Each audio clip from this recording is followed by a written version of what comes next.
Boa noite a todos, salve Maria. Então, mais uma vez, hoje, para o nosso estudo bíblico, segundo dia, uma alegria poder estarmos conseguindo fazer esses dias de formação e tomar a Deus que consigamos seguir adiante, porque o caminho é bem longo.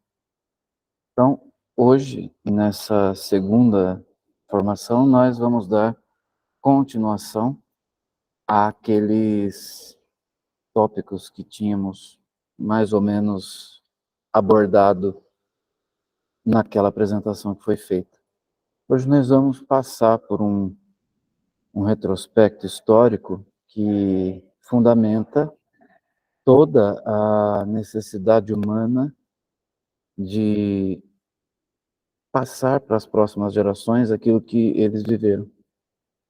É uma situação intrínseca no ser humano, essa necessidade de passar adiante as suas experiências, as suas vivências, seja de uma forma contada, como nós iremos ver oral, ou seja de uma forma escrita, onde assim mais pessoas terão acesso.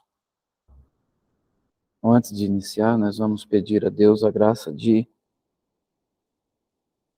receber o dom da sabedoria que o Espírito Santo concede através da sua ação santificante em nossa vida. Que o Espírito Santo de Deus nos ilumine, nos conceda seus dons, sua força, sua ciência, para que consigamos alcançar os objetivos de compreender a sua palavra. Ave Maria, cheia de graça, o Senhor é convosco. Bendita sois vós entre as mulheres, e bendito é o fruto do vosso ventre, Jesus. Santa Maria, Mãe de Deus, rogai por nós, pecadores, agora e na hora de nossa morte. Amém. Santo anjo do Senhor, meu zeloso guardador, se a ti me confiou a piedade divina, sempre me rege, me guarde, me governe e ilumina. Amém. Em nome do Pai, do Filho e do Espírito Santo. Amém. Eu vou abrir aqui os slides para que a gente possa fazer um pequeno retrospecto daquilo que nós vimos na formação passada. Nós tivemos uma apresentação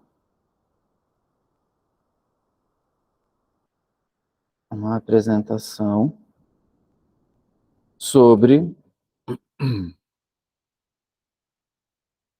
qual era o significado do nome do nosso estudo bíblico, né?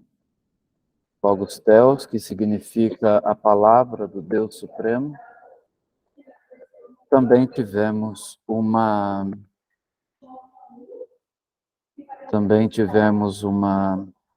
pequena apresentação sobre como trabalharemos nosso curso.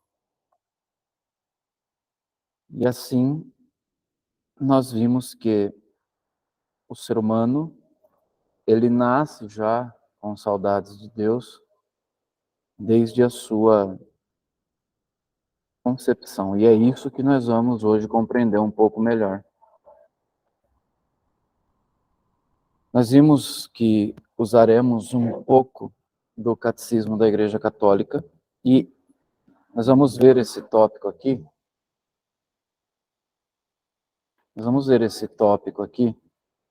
Que está no número 27, no capítulo 1 do Catecismo. O desejo de Deus. O homem é capaz de Deus.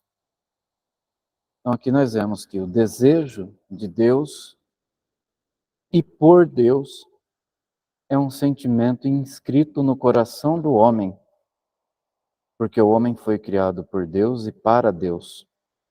Deus não cessa de atrair o homem para si, e só em Deus é que o homem encontra a verdadeira felicidade, a verdade e a felicidade que procura sem descanso. A razão mais sublime da dignidade humana consiste na sua vocação à comunhão com Deus. Desde o começo da sua existência, o homem é convidado a dialogar com Deus, pois se existe, é só porque é criado por Deus, por amor, é por Ele e por amor, constantemente conservado. Nem pode viver plenamente, segundo a verdade, se não reconhecer livremente esse amor e não se entregar ao seu Criador. Catecismo da Igreja Católica, número 27. Então, veja, o desejo de Deus é um sentimento já naturalmente inscrito no coração do homem. Por quê? Deus cria a nossa alma a partir dele próprio. E criando a nossa alma a partir de si mesmo, no momento da concepção daquele pequeno espermatozoide, dentro daquele óvulo, no ventre de uma mulher, a minha e a sua alma, nesse instante, nessa fração de segundo, Deus criou uma alma e introduziu naquele pequeno embrião. Aqui nós não vamos entrar nessa questão, mas aqui já começa o entendimento profundo que a igreja tem com a sua posição contra o aborto. Porque aqui nós estamos já, nesse momento, recebendo um ser novo, um ser criado por Deus, com alma, desde esse momento. E essa alma é eterna. Ela nasce nesse momento e ela dura a eternidade, seja no céu ou no inferno. Essa alma durará para a eternidade. Enquanto é gestado, o ser humano vai sendo alimentado materialmente, fisicamente pela mãe. Depois que nasce, o ser humano vai desenvolvendo suas habilidades. Mas dentro de cada um de nós existe um vazio, que nesse momento da concepção Deus já provocou. Esse é um espaço inabitável dentro de cada um de nós. E esse espaço só é preenchido por Deus. E ao longo da vida nós vamos buscando todo tipo de situação para preencher esse vazio interior. É comum na realidade atual, jovens caminhando para as drogas, para o álcool, para o sexo desregrado como forma de querer preencher esse vazio, se tornando um objeto na mão de várias pessoas e também usando outras pessoas nessa tentativa, mas a frustração vai sendo cada vez maior. E aí, para suprir a frustração, ele vai aumentando a dose, ele vai aumentando essa intensidade. Porque a sede de preencher o vazio é grande, mas ele quer buscar nas coisas o preenchimento desse vazio. E não consegue, porque somente Deus é capaz de preencher esse vazio. Isso não é uma coisa exclusiva dos homens do nosso tempo. Desde o primeiro homem que foi criado por Deus, isso já existia. O ser humano nunca compreendeu que esse vazio que ele tem é Deus, porque ele quer explicar as suas necessidades com as coisas materiais. Ele não quer admitir que o que ele necessita é Deus. Não quer. Por mais que a consciência dele acuse essa ausência e indique para ele o caminho, racionalmente ele não quer se dobrar a essa realidade. E tudo quanto é manifestação humana e não divina, o homem vai buscar.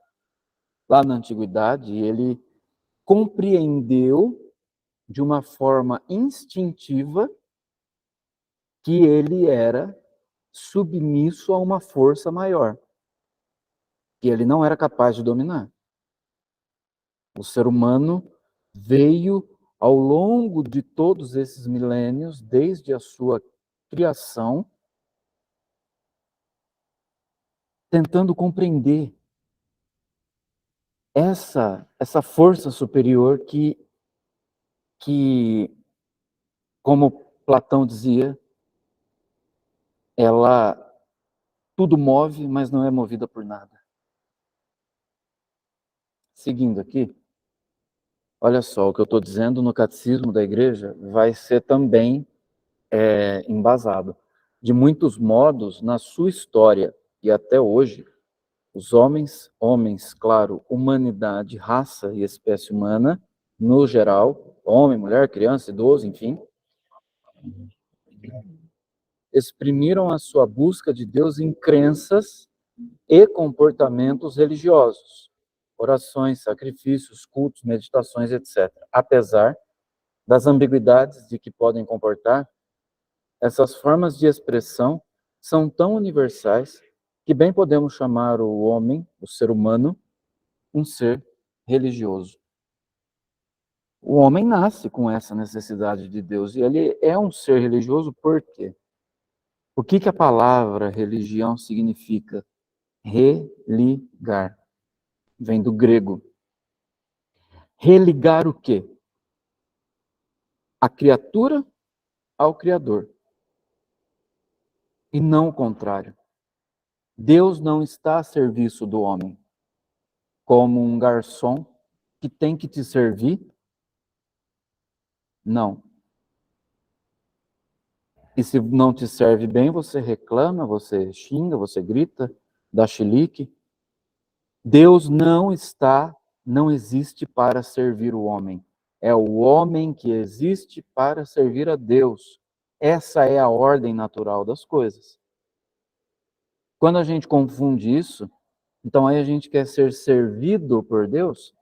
Se eu não consigo alcançar um milagre aqui na igreja católica, eu vou buscar lá na igreja protestante. Se não consigo lá, eu vou para outra denominação, eu vou para outra crença, eu vou para uma seita, eu vou para qualquer lugar, desde que eu seja agradado.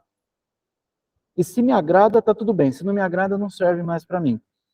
Isso não é querer ser um ser movido por Deus. Isso é um ser que quer dizer a Deus o que ele tem que fazer para mim. E não é assim.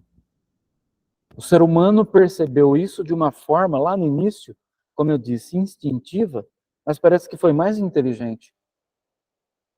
Por quê? Porque o homem primitivo, ele sabia que ele conseguiria sair para caçar, encontrar um animal, ele conseguiria matar aquele animal, levar ele para a caverna onde ele vivia, naquele momento, e toda a sua prole ia se alimentar, quer dizer, a mulher que vivia com ele, os filhos que eles tinham, as outras pessoas que viviam junto. Então ele tinha uma força e dominava certas espécies, né, de animais. Apesar de que o homem também era presa. O homem, apesar de predador, na cadeia alimentar ele nunca teve no topo porque existiam animais mais fortes do que ele, que muitas vezes acabavam matando. Aqui vale dizer que homem de Neandertal não é uma evolução, um caminho de evolução para o Homo sapiens, que somos nós. São duas espécies diferentes. Aquela ideia evolutiva de Darwin, se a gente for analisar ela ao fundo, acaba no homem de Neandertal, porque o Homo sapiens não tem nada a ver com essa espécie que já não existe mais.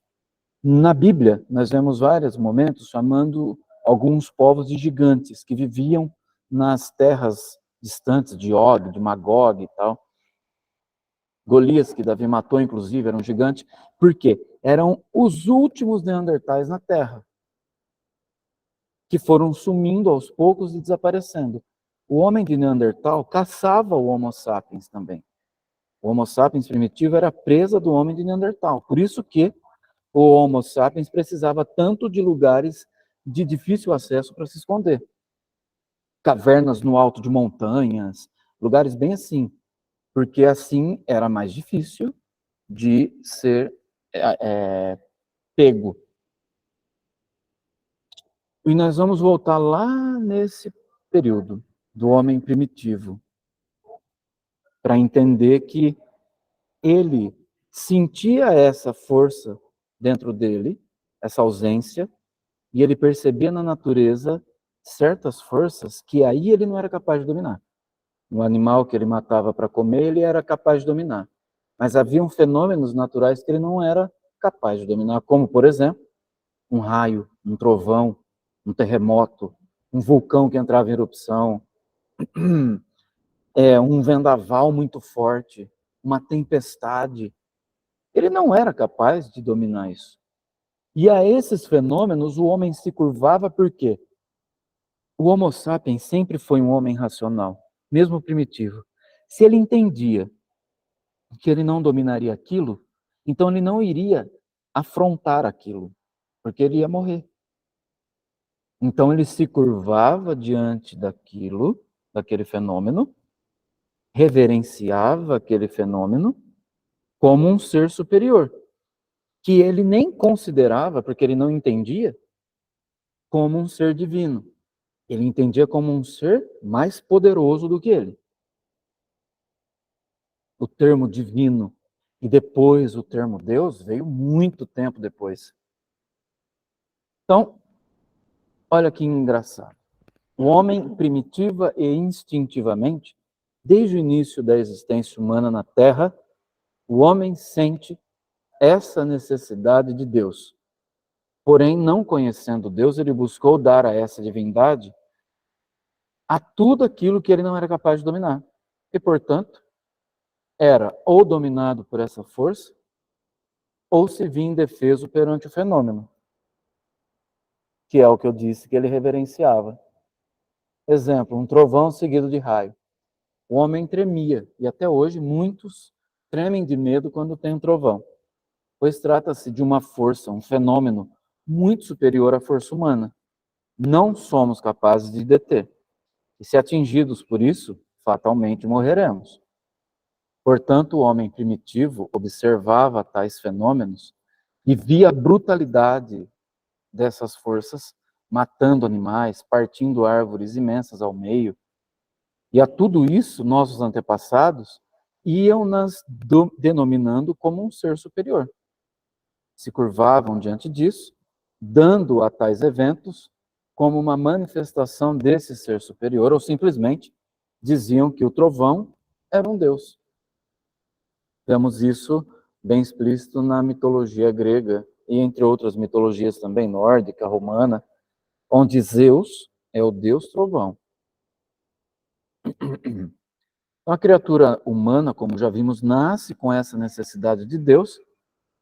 Há a necessidade de Deus no homem, por isso, o homem vê e via, e até hoje assim, deuses em todos os fenômenos da natureza. Inicialmente, iremos extrapolar, como falamos na primeira formação, esse conceito que temos hoje, religioso, e ir até além disso, que é o exercício de contextualização que nós falamos, para compreender antropologicamente a ação e intervenção inicial de Deus na criatura humana. Então, o que seria esse extrapolar? É a gente sair desse cercadinho que hoje nós entendemos como sendo o melhor para nós, porque foi assim que nós compreendemos que o caminho da salvação é oferecido por Deus.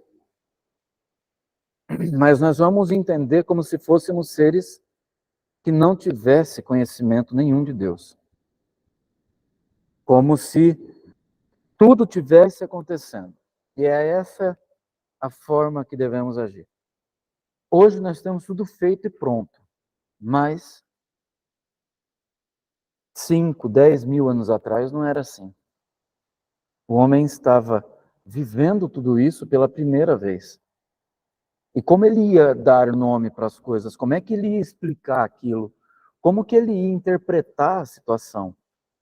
Demorou milênios para o ser humano conseguir formar um pensamento lógico acerca disso. Porque se nós formos ver ao longo da história primitiva, lá no Egito, o faraó considerava que ele era Deus, porque ele era o Todo-Poderoso. Ele dava a si próprio essa capacidade, até que vem Deus no Egito libertando o povo de Israel e quebra as dinastias do Egito com esse conceito. O Todo-Poderoso é o Senhor, não um homem. E com a filosofia iniciada ali no século VI a.C., com Tales de Mileto, com outros nomes que foram ali bem o início mesmo da filosofia, nós vamos ver que houve um movimento que estudava esses fenômenos da natureza. Porque até aquele momento, os fenômenos naturais eram considerados como ou os próprios deuses ou a ação desses deuses. Se caía um raio e pegava fogo numa floresta, era porque Deus estava zangado com o homem. E ele precisava castigar o ser humano. Do contrário, se quando o homem ia plantar, chovia aquela chuva boa para dar início, né, a germinar as sementes e tudo mais, quer dizer, então era uma bênção. Deus estava feliz com o homem. Então o ser humano foi fazendo essa relação dos fenômenos como sendo intervenções ou ações de Deus. Uma hora Deus estava irritado, outra hora Deus estava feliz. E o que eu tinha que fazer para Deus ficar feliz? Aí entra a deturpação da coisa. Porque se eu via que Deus estava nervoso, bravo, eu tinha que alegrá-lo de alguma forma. E o ser humano antigo achava que sacrificando crianças, ele iria então agradar a Deus, através do sangue derramado ali. Por quê? Ele tinha que sanar. E essa ideia veio de uma forma muito, muito aceita naquele período. Muito aceita. Tanto que até na Bíblia vai acontecer algumas colocações escritas de povos que viviam ao redor de Jerusalém, os cananeus, que realizavam essas atividades de sacrifício humano como meio de agradar aos deuses pagãos. Um exemplo é o deus Baal, que esse deus Baal era necessitado de sangue inocente como de crianças.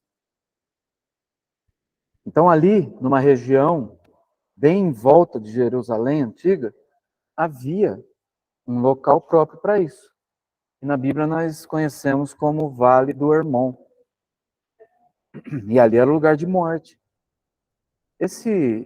Essa atividade, quando Abraão vai sacrificar o filho dele, Isaque, nós podemos entender que para Abraão, olhando com esse aspecto agora antropológico, não era uma coisa absurda para Abraão ter que sacrificar o filho dele, porque isso era tão comum na época. E para ele, talvez, se pensarmos que aquele pensamento era aceito, era comum, era uma prática normal, talvez tenha se sentido até feliz por Deus estar pedindo isso a ele. Só que no momento exato, Deus interfere, porque aqui nós vamos entrar num ponto teológico. O filho que deveria ser entregue não era Isaac, mas sim Jesus. Então Deus interrompe aquele momento e o que Deus faz? Coloca um cordeiro, que é a representação de Cristo, mas num segundo momento era mostrando que a partir daquele momento não era sacrifício humano que agradava a Deus, mas sim um sacrifício de animais. Porque a sua criatura humana mais amada não poderia ser morta dessa forma como meio de agradar a Deus.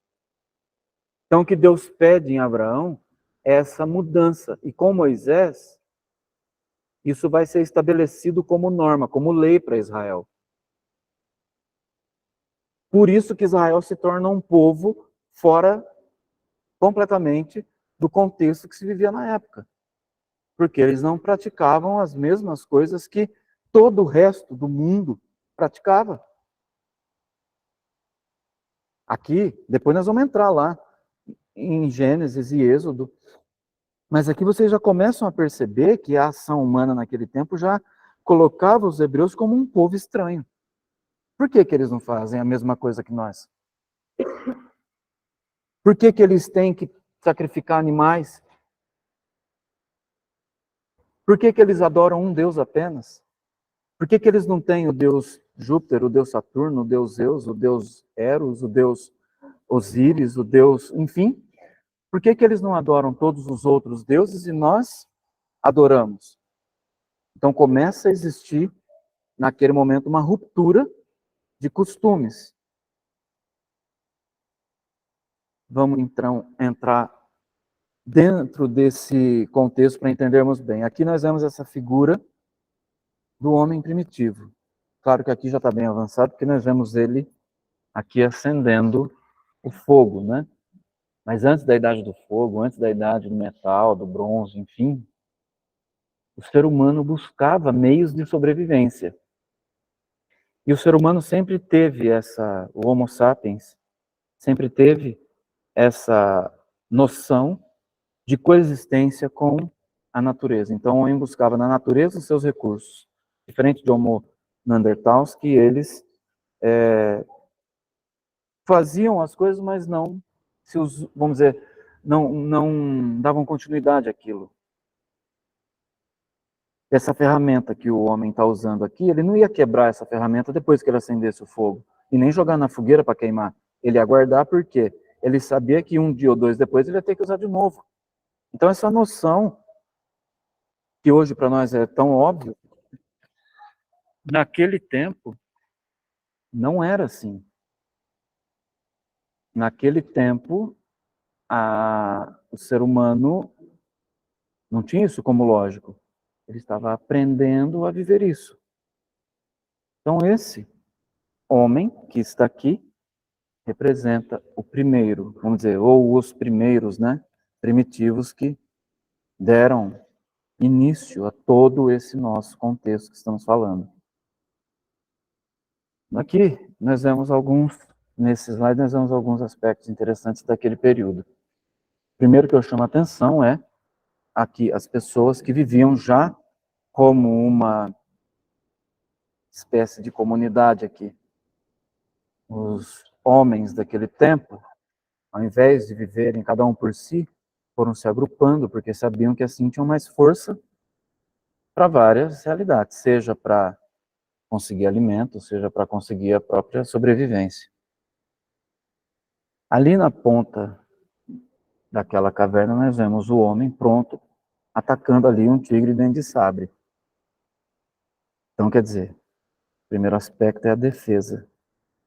O ser humano, ele sempre buscou pela defesa dos seus iguais. E vemos aqui essa situação do homem que vai caçar para poder alimentar todo o seu bando, né? Ali, bem no canto esquerdo da imagem, nós vemos uma mulher com uma criança, um bebezinho. Um pouquinho mais do lado, nós vemos ali as mulheres preparando um animal para ser assado para eles comerem. E aqui no canto direito nós vemos outros três que estão, sei lá, conversando sobre alguma coisa. Possivelmente fazendo um mapeamento daquela região que eles estão, porque vemos ali no meio que tem uma espécie de cercado, parece que eles estão planejando algo ali. Então nós vemos que essa era a vida do homem naquele período, né? Não havia recursos, o homem buscava esses recursos e através deles o homem ia sobrevivendo. E quais eram esses recursos? Estamos aqui, ó.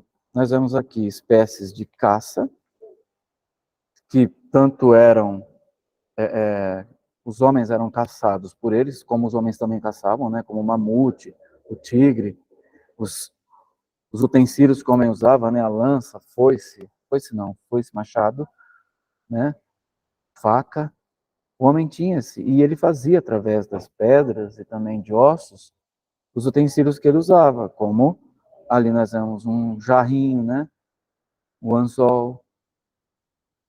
E aí aquilo que o homem conseguia. O homem caçava e a mulher cuidava dos bebês, cuidava do resto do bando. E nós vemos no meio disso tudo alguns desenhos, né, bem infantis ali, do homem segurando a lança, ali em cima tem o boizinho com a lança cravada. Isso tudo foi, ao longo do tempo, acontecendo, porque o homem percebeu, eu falei no começo da formação, a necessidade de passar para outros as suas experiências. Então o homem estava numa região, como nós vemos nesse slide anterior, planejando ali no canto direito, debaixo da tela, uma caça, talvez. Por quê? Porque naquela região eles encontraram um tigre, encontraram um boi, encontraram sei lá o que, um animal que eles conseguiram caçar. Então ele ia lá, pintava isso na parede, como vemos nessa pintura rupestre, que foi caçado naquele dia. Sei lá o que é esse animal, pode ser uma vaca com um bezerro, pode ser um... Mas foi, conseguiram caçar naquele dia 2 animais. Então quem passar por ali vai ver essa pintura na parede e vai entender que ali naquela região tem alimento. E até hoje isso está lá, sabe-se quantos 1000 anos tem isso de existência? Está lá. Então o ser humano deixou essa inscrição, essa anotação, deixou esse escrito, esse testamento daquilo que ele fez, daquilo que ele conseguiu. Aqui adiante nós vemos aqui, ó, um bando que estava caçando e os homens aqui no canto esquerdo comemorando, conseguiu caça. Então, quer dizer, já era um bando maior de pessoas, conseguiram caçar 2 animais. Então, quem passa por ali ia entender que, opa, aqui tem mais comida ainda. Então, veja só que interessante que o ser humano sempre se atinou para isso. Ele precisava anotar, ele precisava escrever, ele precisava pintar, ele precisava representar a sua conquista de alguma maneira. Ele precisava transmitir aquela informação. Se hoje nós tivermos que transmitir uma informação, ou a gente entra no WhatsApp, ou a gente vai lá no e-mail, né? Ou a gente pega o telefone e liga, nós temos como enviar uma mensagem para outra pessoa. Mas naquele tempo não existia recurso. E qual era o recurso? O sangue dos animais se tornava tinta, eles pintavam na parede. Quem passasse por ali ia ver. Hoje nós, 5, 10, 15, 20, 100 mil anos depois, estamos vendo essa mesma imagem e entendendo o que aquele homem fez. Por quê? O ser humano sempre foi dotado dessa capacidade comunicativa. Podemos dizer que aqui é o esboço mais embrionário do que viria a ser a Bíblia depois, a partir desse conceito da necessidade de transmitir um conhecimento, uma experiência que ele viveu para outras pessoas. Aqui nós temos esse já bem mais elaborado, um desenho muito mais bem feito, né? Podemos ver aqui várias pessoas aparecendo ser o que era uma comunidade de fato. Tem aqui um boi que provavelmente eles estavam cuidando desse boi para poder comer ele, ou porque ele dava leite. O homem já tinha percebido isso. Tem ali um bezerro, tem um cachorro bem no meio da imagem. Em cima desse cachorro tem 2 cachorros. Em cima tem 2 sentados ali. Aí tem um homem maior que está caçando. Provavelmente os 2 que estão no meio são crianças. Do lado direito tem 2 adultos. Tem as criancinhas brincando. Veja que os homens usavam a cabeça do boi, porque era uma forma de se camuflar, mas era uma forma de assustar outros também que vinham para querer caçá-los. Então eles já se apresentavam como seres dominantes. Do lado esquerdo tem um cara aqui deitado com as pernas para cima, que estava todo tranquilão ali. Tem ali uma espécie de um tacho onde eles deviam estar preparando alguma coisa. Já percebemos pela silhueta aqui, ó, que parece ser 2 mulheres aqui perto desse boi, do lado esquerdo. Então notamos que o ser humano começou a aprimorar essa capacidade comunicativa dele. E ele apresentava as suas conquistas, ou até mesmo já, também vem desde o início essa questão de opulência do ser humano em querer exibir as suas posses. Então, nós vemos que ele tinha e foi melhorando essa capacidade de comunicação. Então, aqui nós vemos essa parte que o ser humano era capaz de dominar. Agora, aqui nesse ponto, ele se entendia como o dominante, o ser maior, até que ele começa a se deparar com questões que ele não é capaz de dominar. Aqui nós temos esses raios, né? Um céu nublado, muito provavelmente o início de uma tempestade, ou de uma chuva bem forte. Quem consegue deter um raio desse descendo com toda a violência do céu?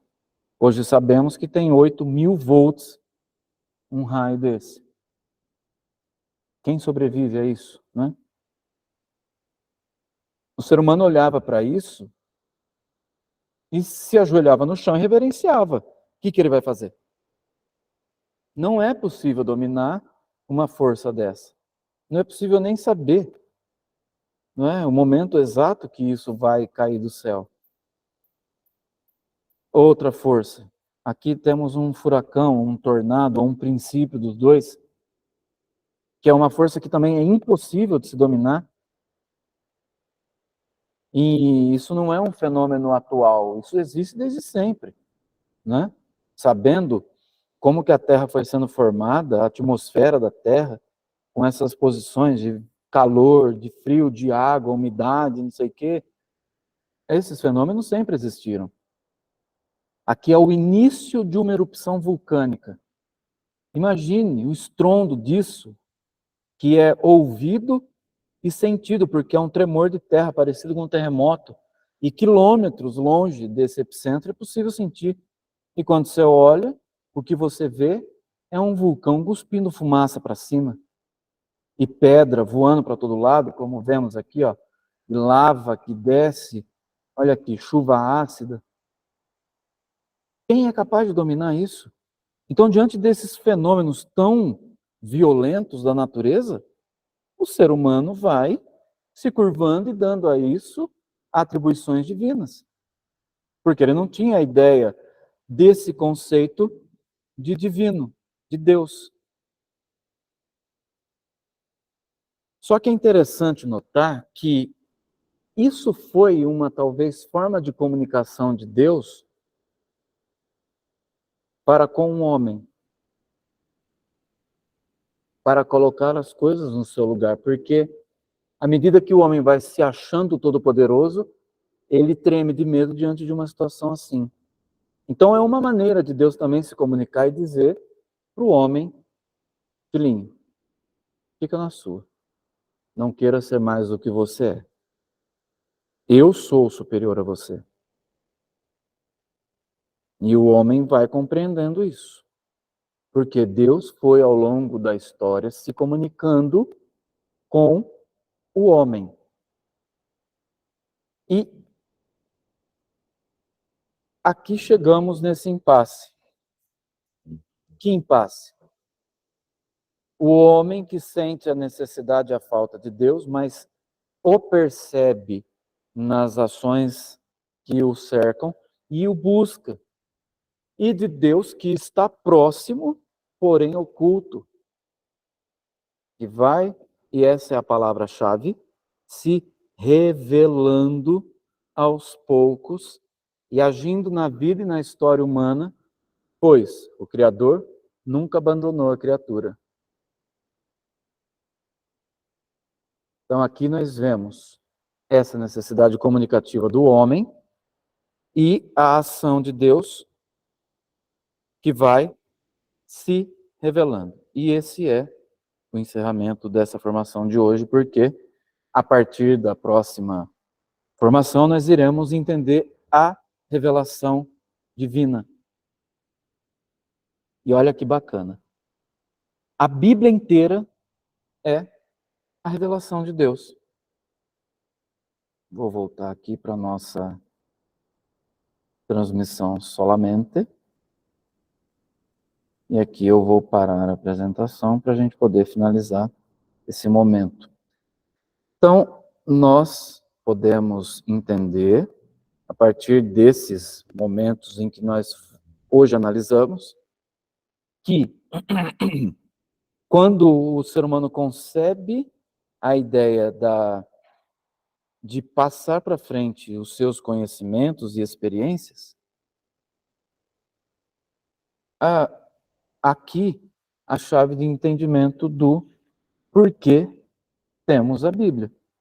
O ser humano foi, aos poucos, como vimos por pinturas e por outros meios, se comunicando e passando adiante.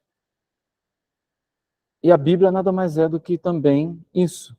Essa revelação que foi sendo feita aos poucos e que o homem foi passando para frente. Claro que inicialmente, e nós vamos ver isso, ela não foi escrita. A princípio ela foi oralmente passada. Então, a partir do próximo momento nosso, nós vamos começar a entender um pouco dessa revelação, como ela aconteceu e como é que o homem foi assimilando tudo isso. Então, muito bem. Vamos encerrar, porque já passou bastante, já deu um tempo muito longo. Pedir a Deus que nos abençoe e vá nos iluminando cada vez mais nessa compreensão da sua palavra. Glória ao Pai, ao Filho e ao Espírito Santo, como era no princípio, agora e sempre. Amém. Em nome do Pai, do Filho e do Espírito Santo. Amém.